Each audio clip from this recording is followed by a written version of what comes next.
Jobe Bellingham went there, left from Sunderland, who were promoted to the Premier League. Hasn't really had a great time at the moment at Dortmund. Didn't start today in one of the biggest games in the German footballing calendar. Where's his future lie? Where do Dortmund see Jobe Bellingham? Well, a huge win for Bayern Munich today, 2-1 in Der Klassiker, and Rafa Honigstein is here to discuss it all. Rafa, good to see you. Nigel just said that the title race is over 7 match days in. Surely you'd be crazy to say that, but do you see anybody catching Bayern Munich? They've been so good. I mean, before the start of the season, I thought that Leipzig have a good chance. And of course, they had a poor start, especially that 6-0 defeat in Munich on the opening day. But I think they have a good squad. And the fact that they don't have international football, I think it's really going to work for him.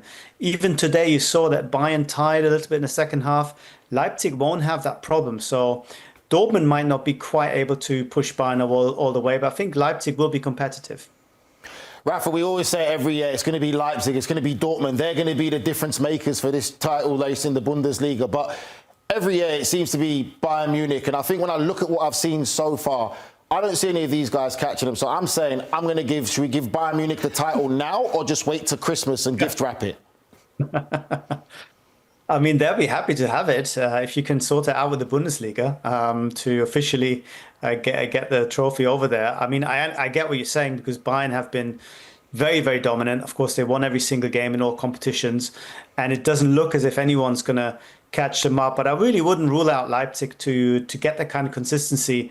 And Bayern still, I think, for all the good results, they have moments in the game where they're not fully in control, and I think the bench could be a problem. Of course, they're waiting for Musiala and Davis to come back. But you saw today that didn't really have that much of an impact, and there was no real attacking option that they could bring on. That would have made a big difference. Serge Gnabry obviously not playing today. So I still think that Bayern are in a fantastic position, but I wouldn't quite go as far as you have.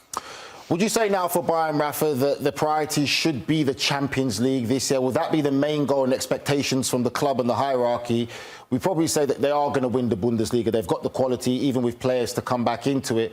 And after today's game, you look at Dortmund, it was more of the impact from subs to have some kind of effect on the game. Yeah, I mean, look, Bayern are trying to win the Champions League every year. Of course, last year they felt that they have a good shot at it. I think this year, perhaps expectations were a little bit lower. But now that they are performing well and now that they see some of the other sides struggling or at least not being so consistent, you have question marks a little bit about Barcelona, a little bit about Liverpool. So suddenly I think a belief is growing a little bit. But still, we have to see how they fare against PSG in the Champions League. We have to see how they fare away to Arsenal. Then I think we'll know a little bit more about this team in the next 6 weeks or so. In the meantime, they have to continue winning. At Bayern, you cannot just say, well, let's just only play in the Champions League. You have to win every single game because even a couple of points dropped. If they drop points today, if it somehow is a 2-2, you have 3 days of massive headlines in Munich and people saying, how this is possible? And Bayern are losing it and Bayern are slack. So even if you think that the Bundesliga is a foregone conclusion, they still have to approach every game as if it really matters, because it does for the overall atmosphere in the club. And of course, winning the cup domestically after 6 years would be a big boon as well. So I think there's still a lot of stuff to play for, Champions League aside. They've got so many players that are on really good form at the minute, but we've got to talk about Harry Kane, Rafa, because it feels like week in, week out, when Bayern Munich do well, Harry Kane normally is at the top of those headlines. And it was another ridiculous performance from him today. I mean, the goal is one thing. The pass before the second goal for Bayern, unbelievable. There were 2 or 3 of those in this game.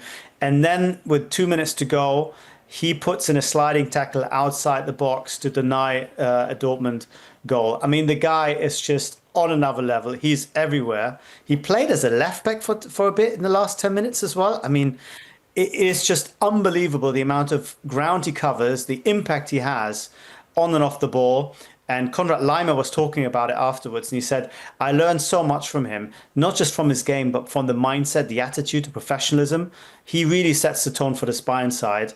And they can be unbelievably happy that he's there for them because he does so many things all at the same time. Rafa, there's been a lot of conversations about the best front three in world football and the teams who are competing in the Champions League. In Germany, where do they see this Bayern Munich front three amongst the world's best? I think they see them up there. I think in terms of how things are clicking, fluidity, and ideally it would be a front four when Musiala comes back. I mean, I think he still can add a lot to this team. He was Bayern's best player not long ago. They've made it almost look easy without him. I still think with him on the pitch, it can be even better. But yeah, absolutely. I mean, they're scoring goals. They have that relentlessness. Luis Diaz is more sort of the guy that brings in the 7 out of 10 performances every single minute almost, whereas Olise has the big moments, but then doesn't quite have the same consistency. And of course, Kane we already talked about. So yeah, absolutely. But again, I have to say, let's wait. Can they do it against PSG? Can they do it against Arsenal? By the end of November, I think we really understand just how good this Bayern team are.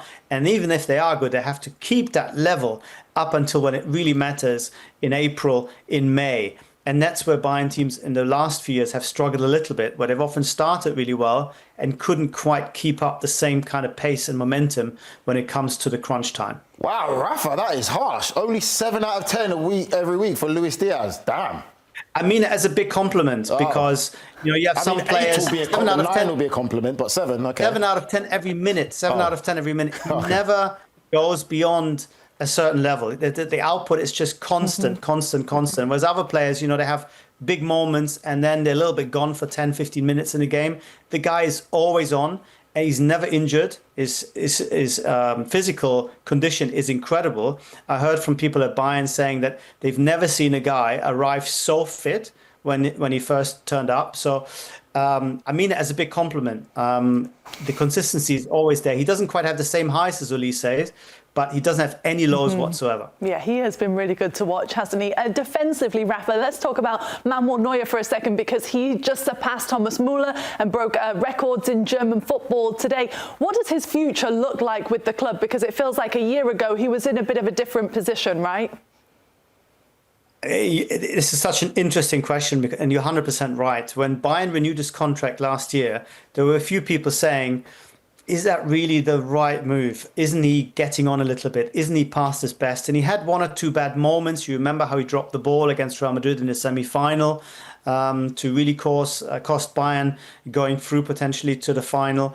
And he had 1 or 2 iffy, clearances and so on. But he has, especially, I would say, in the last 3 or 4 months, gone back to a level where he looks like the Manuel Neuer of old. And the Manuel Neuer of old was the world's best goalkeeper. And again, nearly 40, he's not far off. So it looks as if he can maintain that. And Bayern have now said, it's up to you.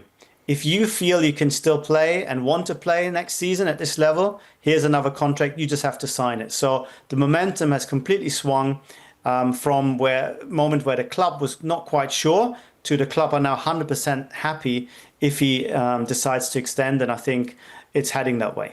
Rafa, just a quick one before we let you go. Jobe Bellingham went there, left from Sunderland, who were promoted to the Premier League. Hasn't really had a great time at the moment at Dortmund. Didn't start today in one of the biggest games in the German footballing calendar.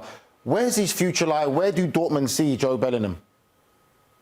I think Dortmund feel that he needs a bit more time. He's not like his brother, who was an instant success at a very young age. I think he needs a bit more time to learn the ropes, to bed in. He's had some good moments, but Niko Kovac doesn't quite trust him to start ahead of the likes of Pascal Gross, who's very experienced, or Lucas Metzger, of course, who's a very important player for Dortmund.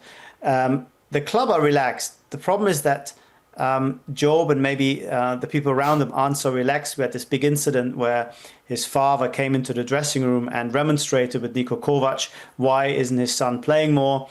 And of course, that's the sort of thing that is a bit problematic. But I don't think there's any issue. I just think he needs a bit more time to really settle in. And Dortmund absolutely believe in his talent and his potential. It's just going to take a little bit longer. Interesting stuff, Rafa. Thank you so much for joining us. We'll see you very soon.